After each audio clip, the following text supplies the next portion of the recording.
ஆனால் சீடுடைய பவர் நமக்கு அனைவருக்கு தெரியாது. சீடுனா பணம் கூட சீடுங்க. ஏன் நீங்க பணம் இருக்கிற இடத்துல அதிக பணம் வருகிறது? ஏன்னா பணத்தை அவன் எதையா பயன்படுத்துறான்னா சீடா பயன்படுத்துறான். அவனுக்கு நிறைய பணம் இருக்கும் போது இல்ல கொஞ்சம் பணம் இருக்கும் போது that is called investment. அவன் அந்த பணத்தை போய் என்ன பண்றான்? இன்வெஸ்ட்மெண்ட் பண்றான். அதுதான் பைபிள் சொல்ற சீடு. சீடுனா விதைக்கணும். உங்களுக்கு எல்லா இடத்துல சீடு இருக்கு, விதை இருக்கு. விதை என்ன பண்றீங்க?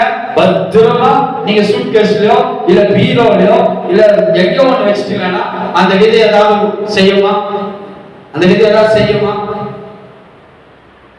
எங்க நீங்க எங்க வைக்கிறீங்களோ அங்கதான் இருக்கும். ஆனா அதனுடைய பலன் நம்மளால அடைய முடியாது. ஆனா அந்த விதையுடைய பவர், சீடுடைய பவர் பார்க்கணும்னா அதை எடுத்து ஒரு மண்ணுக்குள்ள போட்டீங்கன்னா அது விளைய ஆரம்பிக்கும், அது பெரிய விளைச்சல் ஆரம்பிக்கும். That's the power of seed. That's the power of seed. உங்க பணம் கூட ஒரு seed. உங்க பொருளாதாரம் ஒரு seed. உங்க கையில ஒரு பணம் இருக்கு பாத்தீங்களா? அந்த பணத்துல 1000 கோடிக்கணக்கான பணம் அந்த பணத்துக்குள்ளதான் இருக்கிறது. இது தெரியாதனால்தான் நம்ம இடத்துல பணம் வரும்போதெல்லாம் நாமளே பிடிச்சுக்கணும். அநேக கிறிஸ்துவ பணத்தை கர்த்தருக்கென்று தேவனுக்காக, தேவ ராஜ்யத்திற்காக, தேவனுடைய ஊழியத்திற்காக கொடுக்க அவனுக்கு மனம் வரவே வராது. ஏன்னா இந்த பணம் போயிடுச்சுன்னா மறுபடியும் காலையாக நினைக்கிறாங்க. இல்லங்க, நீங்க அதை ரிலீஸ் பண்ணீங்கன்னா அந்த மணி, அந்த பணம் உங்க கையில கொஞ்சமோ நிறைய எதுவா இருக்கலாம், அந்த பணம் உங்க கையில ஒரு சீடா இருக்குது. அந்த சீடை நீங்க ரிலீஸ் பண்ணி பாருங்க, அந்த விதியை நீங்க மண்ணில போட்டு பாருங்க, அது ஒரு பெரிய பெருக்கத்தை தரும், ஒரு பெரிய பெருக்கத்தை உண்டாகும். உங்க கையில் இருக்கிற அந்த பணத்தை கூட தேவனுடைய ராஜ்யத்துல நீங்க விதைக்கும் போது அது ஆயிரக்கணக்கில் லட்சம் கோடிக்கணக்கில் உங்களுக்கு விதையை அறுவடையாய் தேவன் தருவார். That's a principle. Money is your seed. பணம் உங்களுடைய விதையா இருக்கு. பணம் ஒரு விதைன்னு பார்த்தீங்கன்னா நீங்க பணத்தை பணமா பார்க்க கூடாது. பணம் இருக்கும் போதெல்லாம், மணி இருக்கும் போதெல்லாம் அது எதையா பார்க்கணும்? பணமா பார்க்க கூடாது, சீடா பார்க்கணும். இந்த விதையா இருக்குது, என் கையில் இதுதான், இந்த விதை இருக்குது, இந்த சீடு இருக்குது, இதை நான் கர்த்தருக்காக போட போறேன், இந்த விதையை விதைக்க போறேன், எனக்கு ஒரு பெரிய அறுவடை.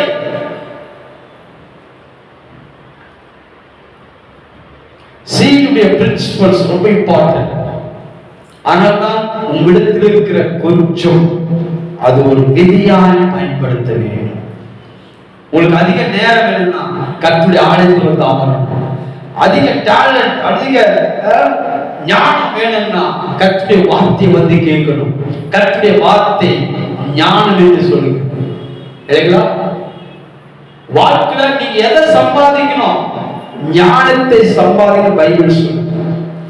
ஏன்னா wisdom is a principal things. வாழ்க்கையில ஞானத்தை சம்பாதி. பணம் சம்பாதி பைபிள் சொல்லல, ஞானத்தை சம்பாதி. ஞானம்னா இது ஞானத்துக்காக தான் படிக்கிறீங்க, எல்லா டிகிரியும் படிக்கிறீங்க, அந்த ஞானத்தை பத்தி சொல்லல. அது வாழ்வை கொடுக்காது, சம்பாதிக்கிற வழியை கொடுக்கும். படிச்சு ஒரு வேலை செய்ய அதனால பணம் வரும், அவ்வளவுதான். பட் இந்த ஞானத்தை நீ பெற்றுக்கொண்டால், இந்த ஞானத்தின் வசனத்துடைய அறிவை வாசிப்ப நீதிமொழிகள்ல அருமையான வசனம் இருக்கிறது பாருங்க. எதை சம்பாதிக்கணும் பைபிள் சொல்லுதுன்னா அது எதெல்லாம் செய்யும்? கர்த்தருடைய வார்த்தை இதுதான் பாருங்க. Proverbs chapter 4, நீதிமொழிகள் 4ஆம் அதிகாரம் 5ஆம் வசனத்திலிருந்து பாருங்க. 4:5 ஞானத்தை சம்பாதி, புத்தியை சம்பாதி, என் வாயின் வார்த்தைகளை மறவாமல் விட்டு விலகாமல் இரு, அதை விடாதே, அது உன்னை தற்காக்கும், அதன் மேல் பிரியமாயிரு, அது உன்னை காத்துக்கொள்ளும். ஞானமே முக்கியம். ஞானத்தை சம்பாதி. என்னத்தை சம்பாதித்தாலும் புத்தியை சம்பாதித்துக் கொள். நீ அதை மேன்மைப்படுத்து, அது உன்னை மேன்மைப்படுத்தும். நீ அதை தழுவிக்கொண்டால் அது உன்னை கனம் பண்ணும். அப்போ ஞானம் என்று சொல்வது எது? கர்த்தருடைய வார்த்தை.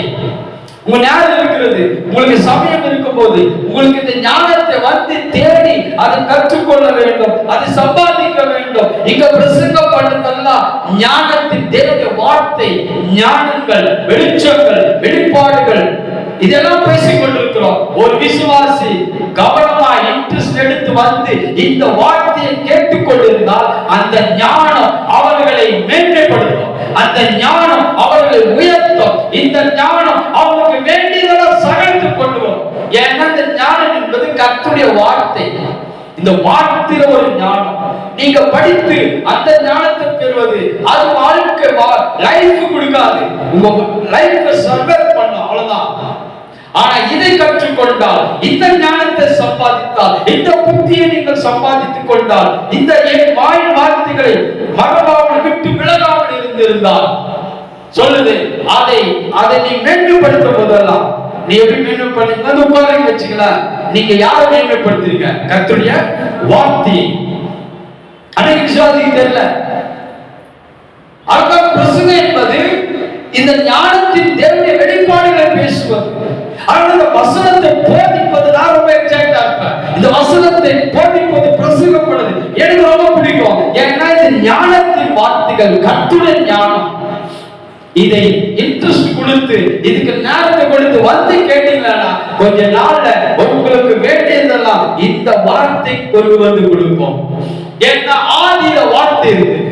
பைபிள் சொல்ற ஆதியில ஒன்னில்லாத ஒரு வார்த்தை இருந்ததுங்க. அப்படின்னா அந்த வார்த்தையினால சகலத்தை உண்டாக்கப்பட்டது.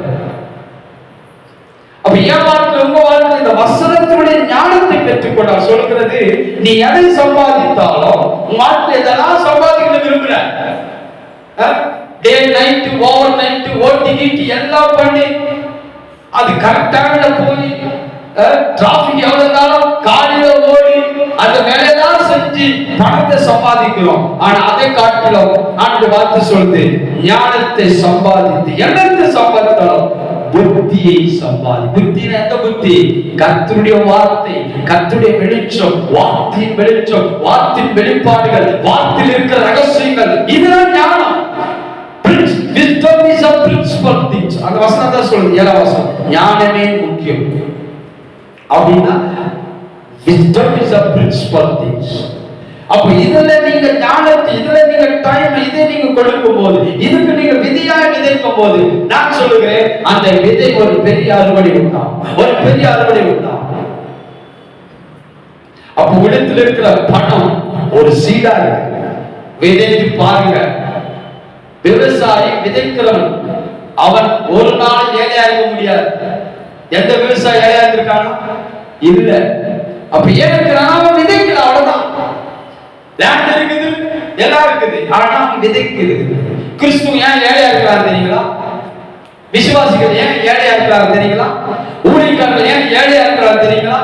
அவங்களுக்கு இந்த பிரின்சிபல் தெரியாது. விதைக்கணும், எல்லாம் விதை பிரமாணத்தில் தெரியாது. ஆனா விசுவாசி அவருடைய பணத்தை விதைக்கினாங்க.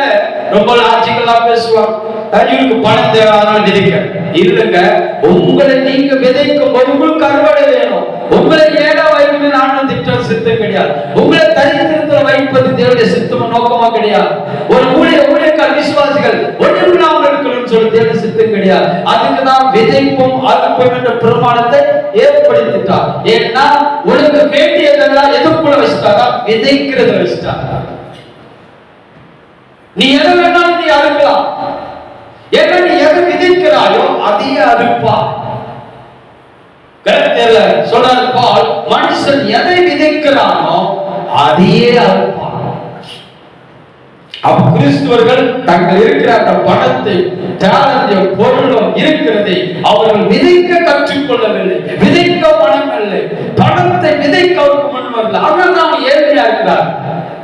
பணம் விதைங்க, money is your seed. அதை விதைத்து பாரு. விதைக்க விதைக்க அறுவடை வந்து கொண்டே இருக்கும். ஏன்னா இருக்கிற அந்த கொஞ்சம் தான் ஒரு பெரிய விதை. ஒரு 1000 ரூபாய் இருக்கலாம், ஒரு 100 ரூபாய் இருக்கலாம். அந்த 100 ரூபாய்க்கு ஒரு விதை.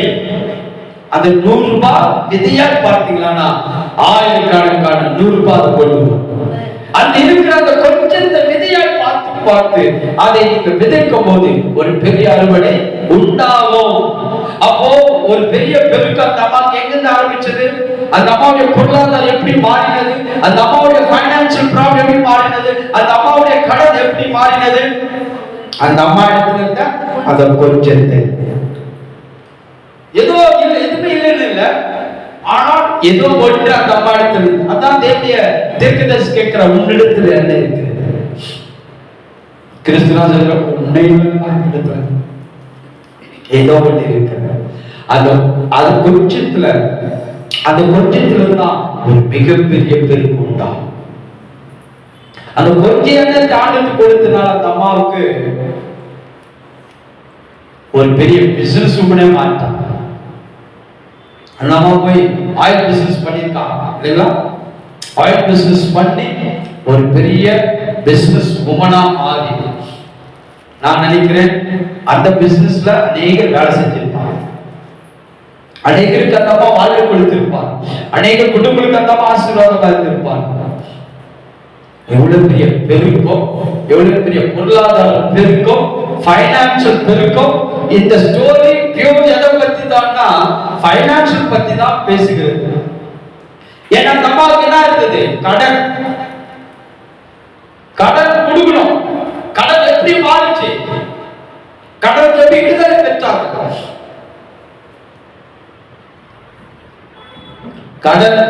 கடத்துல இருந்து நீங்க விடுதலை பெறணும்னா ஆண்டு வச்சிருக்க சீக்ரெட் என்ன தெரியுங்களா? உன்னிடத்துல என்ன இருக்கிறதோ அதுல இருந்து நீ ஆரம்பிக்கணும். அந்த கொஞ்சம் எண்ணத்திலிருந்து அந்த அம்மா எடுத்து பார்த்தா, ரொம்ப அருமையான வார்த்தை, எடுத்து பார்த்தா. அங்கிருந்து எடுக்க அங்க எண்ணெய் நிற்கவே இல்லை.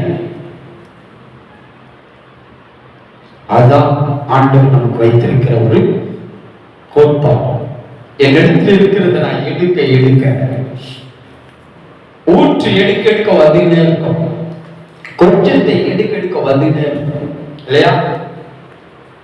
பாருங்க, 30 லட்சம் ஜனங்களுக்கு 2 மீனும் 5 அப்பம் தெரியுங்களா? 2 fish 5 bread. அப்ப எவ்வளவு பேர் சாப்பிட்டாங்க? 5000 பேர். கணக்கு பைபிள்ல 5000 இருக்குது. ஆனால் அதுல இருந்து எவ்வளவு பேர் சாப்பிட்டாங்கன்னா 30 லட்சம் பேர் சாப்பிட்டிருக்காங்க. இந்த 2 மீன் 5 அப்பம் கொஞ்ச நாள்ல லிட்டில் திங்ஸ். அப்ப இவ்வளவு 30 லட்சம் பேர் எப்படி சாப்பிட்டு முடியும்? இது ஒரு பைனான்சியல் இல்லையா? பொருளாதாரம். இப்ப இந்த பொருளாதாரத்தில் வெற்றி கோட்பாடுகள் பேசிக் கொண்டிருக்கிறார். இந்த பொருளாதாரத்தில் வெற்றியான பிரின்சிபல்ஸ் பேசிக்கொண்டு, இந்த பிரின்சிபல் புரியணும், இதை கேட்டு போறது இல்ல. இந்த 30 லட்சம் பேர் எப்படி சாப்பிட்டாங்க?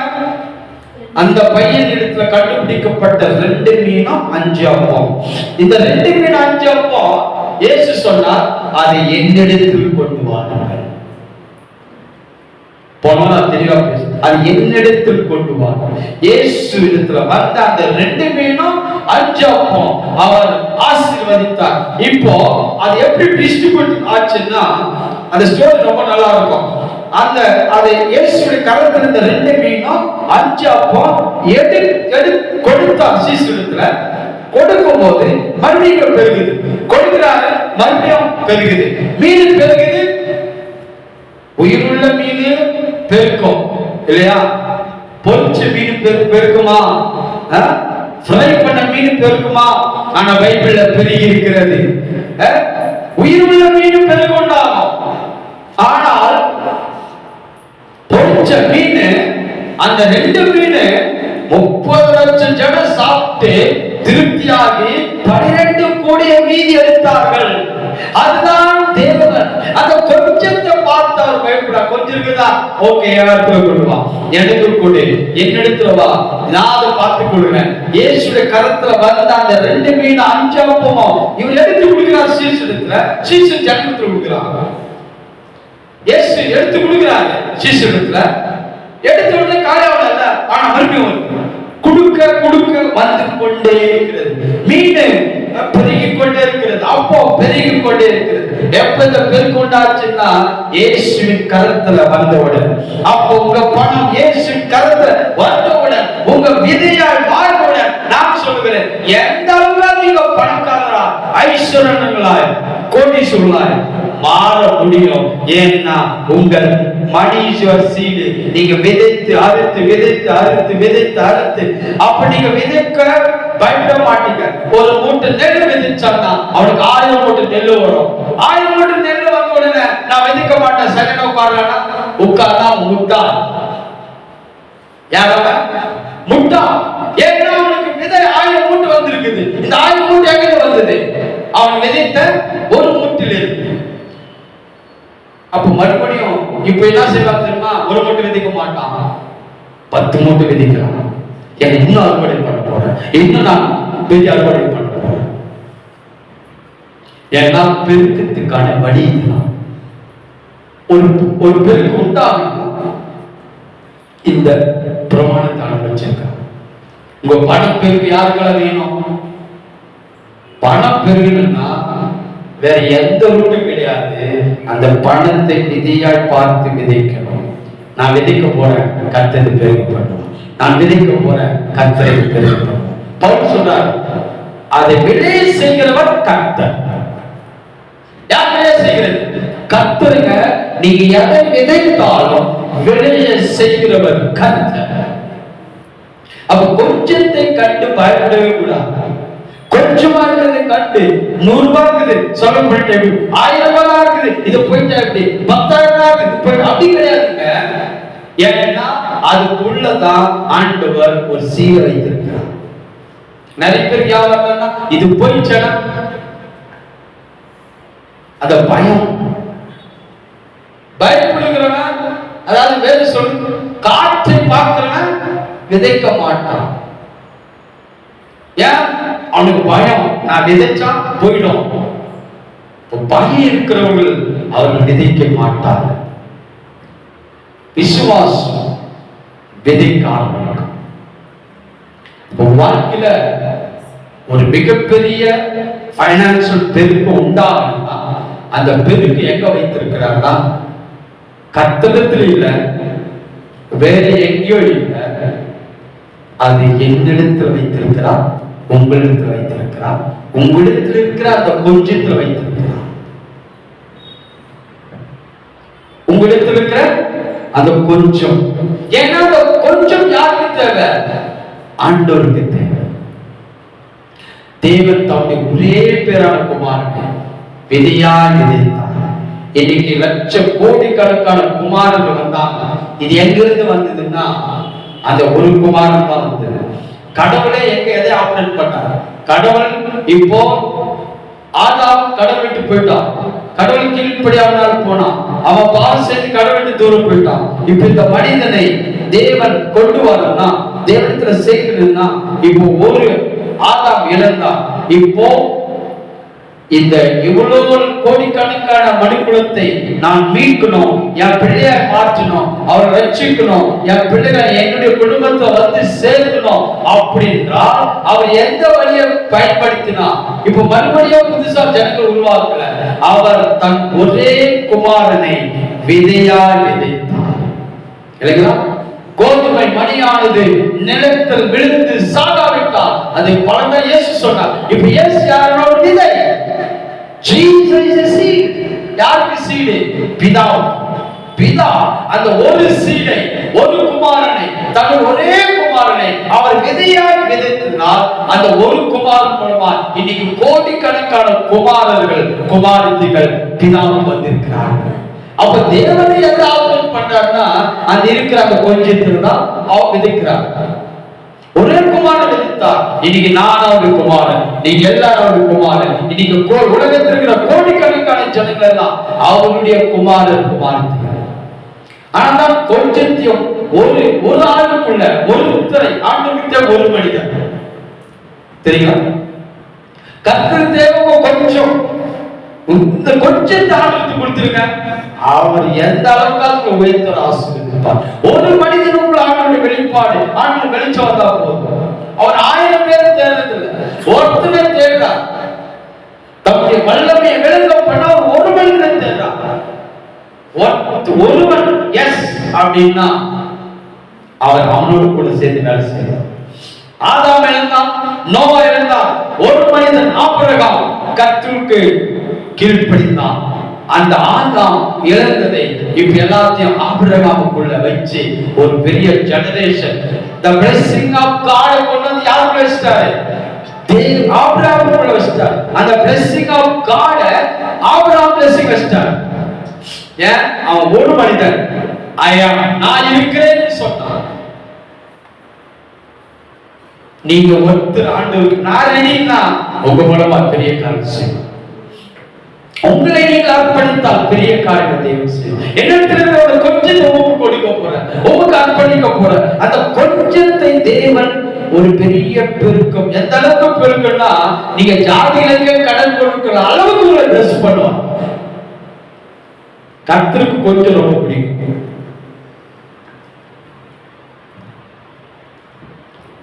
ஆனா விசுவாசி கொஞ்சம் இருக்கும்போது தான் பயப்படுறாங்க. கொஞ்சத்தை கண்டு புலம்பாது, கொஞ்சத்தை கண்டு திகையாது, கொஞ்சத்தை கண்டு பயப்படாது. அந்த கொஞ்சத்துக்கு நன்றி சொல்லி ஆதாய பண்ணாங்க. ஏன்னா அந்த கொஞ்சம் தான் உங்க பெருக்கத்தை உண்டாக்கும், நிறைவு உண்டாக்கும், பரிபூரணம் உண்டாகும், உங்க பிசினஸ் உண்டாகும். உங்களுக்கு வேண்டியதெல்லாம் அந்த கொஞ்சத்திலிருந்து ஆரம்பிக்கும். அந்த கொஞ்சம் தான் உங்களுடைய விதை. Little things is your seed. ஆரம்பிங்க. கொஞ்சம் பணம் ஆகுது, நான் இதற்கு ஒரு பெரிய ஒரு விதியாய் மாற்றி என் பெருக்கத்தை உண்டாக்க போறேன். பொருளாதாரத்துல வெற்றி பெறலாம். பைனான்சியல் சக்சஸ் பிரின்சிபல்ஸ் என்னன்னா உங்க கொஞ்சத்திலிருந்து தேவையான கொடுக்கணும். கொஞ்ச காலத்திலிருந்து ஆரம்பிக்கணும். எதை எனக்கு ஒன்று தெரியும் அதிலிருந்து ஆரம்பிக்கணும். ஏதோ ஒன்று எனக்கு தெரியும் அதிலிருந்து நீங்க ஆரம்பிச்சு பாருங்க. அதை கர்த்தர் பெரிய அளவுல உங்களை பிளஸ் பண்ணி உயர்த்துவான், பெரிய காரியம் செய்வான்.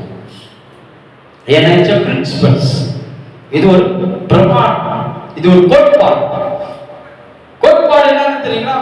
பிரின்சிபல்ஸ் எல்லாருக்கும் வேலை செய்யும். ஆனா அதன்படி செய்யறதுக்கு எல்லாரும் வேலை செய்யும். லா எப்படி வேலை செய்யும்?